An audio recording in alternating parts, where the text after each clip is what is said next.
পা দিতে, বাট আমি মোজা পরে এসছি, আমি যাব না ওখানে। কি এই ওগুলো কি বক নাকি হাঁস? অসম্ভব সুন্দর হাঁস। কি ওরকম দেখতে হয় নাকি? নতুন ধরনের বকও না, কোনো হাঁসও না, অন্য কিছু। সাদা একটা তুলে দেবো। এই যে আমি একটু দেখাই, এই যে ও হো হো, সকালবেলা উঠে এরকম যদি পরিবেশ কেউ দেখে না, মনটা ভালো হয়ে যাবে।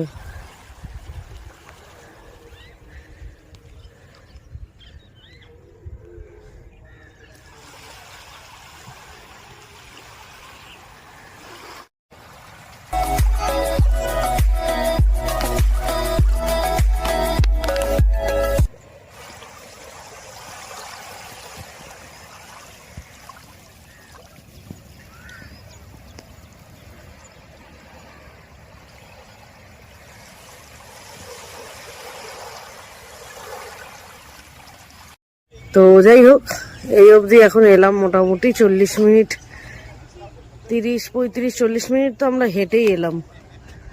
কোথায় আমরা ছিলাম? আমাদের ক্যাম্পের নাম্বার হচ্ছে 12 নম্বর ক্যাম্প, আর এই ক্যাম্পটা হচ্ছে 18 নম্বর ক্যাম্প। কিরকম? এটা হচ্ছে জোনাকি বিচ ক্যাম্প।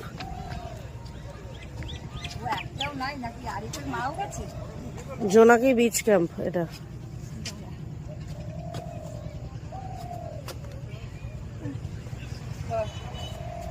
কবে থেকে আছেন কাকিমা আপনারা এখানে? কালকে। কিরকম ভেতরের ইয়ে? ভালো, খাওয়া দাওয়া ভালো। কালকে দুপুরবেলা খেয়েছেন? রাতে খেয়েছেন? রাতে আপনার ইয়ে মানে ডিম মাছ মাংস সবই ছিল। দেখ ভেতরে এমনি পরিবেশ কেমন? ভালো নিশ্চিন্ত। না আমরা তো কখনো যাইনি। এবার আমি যে বলবো মানুষকে যে আসার জন্য, একটা তো ফিডব্যাক লাগে না যে আপনারা এসেছেন থেকেছেন। না আমরা ফ্যামিলি নিয়ে এসেছি। তোমরা কোথায় উঠেছো? আমরা ওই আগে উঠেছি বিচ ক্যাম্প। ভেতরটা একবার দেখে আসি। ভালো ঘরও। হ্যাঁ ঘর। আচ্ছা, এই তাবু নিয়েছেন? হ্যাঁ ঘর কোথায়? ওই এর ভেতরে কোনো ঘর নেই? না সব তাবু। ও পাশে আমাদের ঘরও আছে। ও পাশে আমাদের ঘরও আছে তো। বলছি বেরাবেন কখন? ব্রেকফাস্ট করে যাব।